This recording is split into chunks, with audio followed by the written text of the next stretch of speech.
Tracing is a highly controversial topic in the art community for many valid reasons, including outright theft and the absence of benefits to one's learning curve. But are we entirely sure that tracing is evil? It's probably safer to debate this topic now that there are worse ways to cheat at art.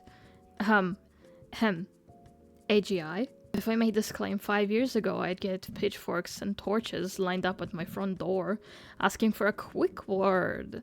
But now, let me tell you why you shouldn't immediately jump to witch hunt every time you see an artist. Put a reference image under their sketching layer in half opacity. The first argument I'd like to tackle is the claim that tracing takes no skill and teaches you nothing.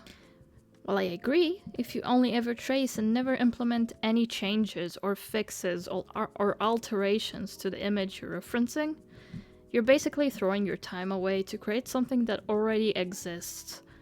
Which is why a lot of the topic is focused around calling tracing stealing. Because if you trace line for line and add no artistic vision of your own, then call it yours? That's just a lie. You did not envision this piece in your head before sweating and crying to bring it to life. In this matter, I agree with the highly agreed upon opinion of the art community as a whole. But to say it teaches you nothing is a bit of a stretch. In some art schools, you get a light projector that projects an image for you to trace onto paper. This is not counted as stealing, and is even encouraged, because tracing a line, then applying a different medium and technique to make something new out of it, is learning. You are creating something new in the process.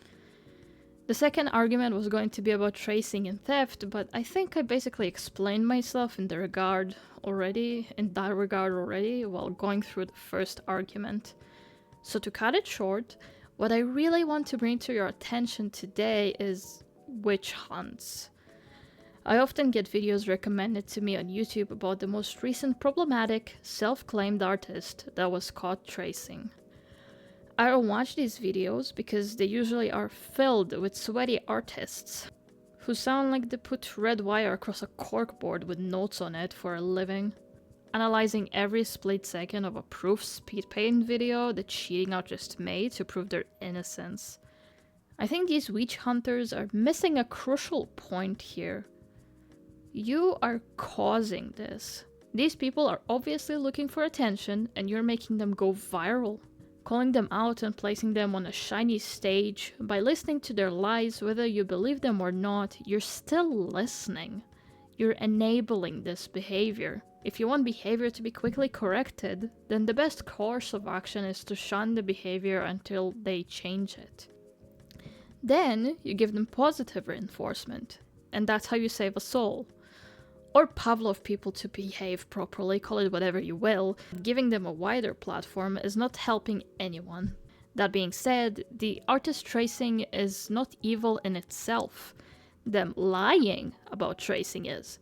Tracing is just another way of using references, especially when you're not at all familiar with it. To explain what I mean, imagine this. Have you ever tried drawing a lingerie pattern from scratch without tracing it?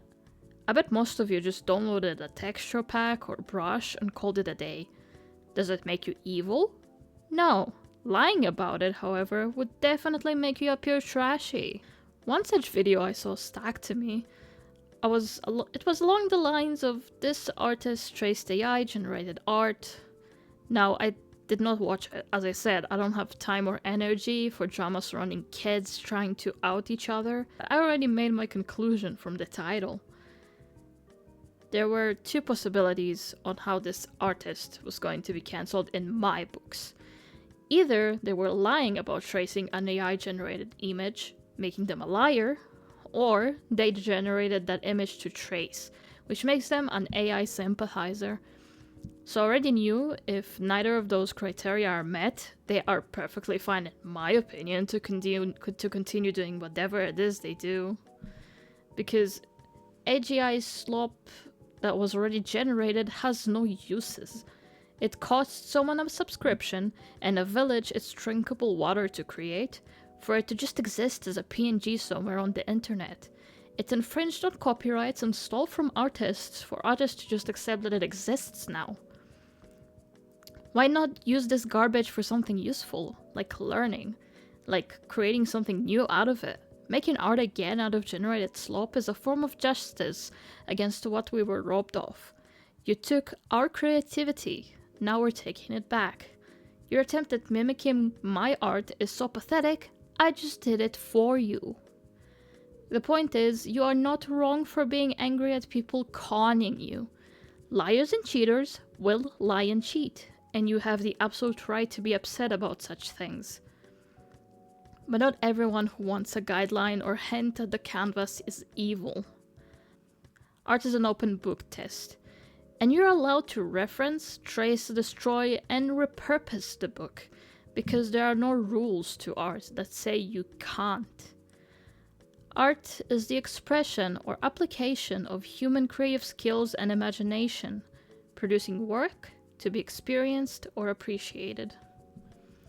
Remember, you don't get a reward for doing it the hard way, and the only punishment for doing it the easy way is going viral on a video exposing you, apparently. If you want to create something, we as artists should not make it our whole routine to police your exact steps on how you created it. Just don't be a liar. As long as you do that, I think you're alright to continue whatever it is you're doing. As long as not being an AI sympathizer, but that's just my personal opinion.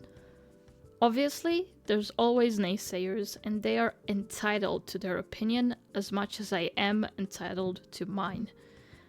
What is your take on it? Is tracing okay, or should we burn them all at the stake? The traced art, I mean, not the tracers, for legal reasons. Have you enjoyed yourself watching this video? I would be thrilled to know. Please let me how you feel in the comments down below. I also have a website where you can follow me on my socials, donate, or purchase merchandise from. I particularly love my pink mug. I have 2 of them. Visit Candlebloom.Art to learn more. Also, please like and subscribe. I look forward to seeing you again in my next video. Oh, and I also have a Patreon now where I post sketches and talk about my OCs. Also, a premium subscription option is available for the curious among you, wink wink. You'll not find the paid Patreon content anywhere else, so I wouldn't miss out on it. And that being said, I'm going now. Bye bye!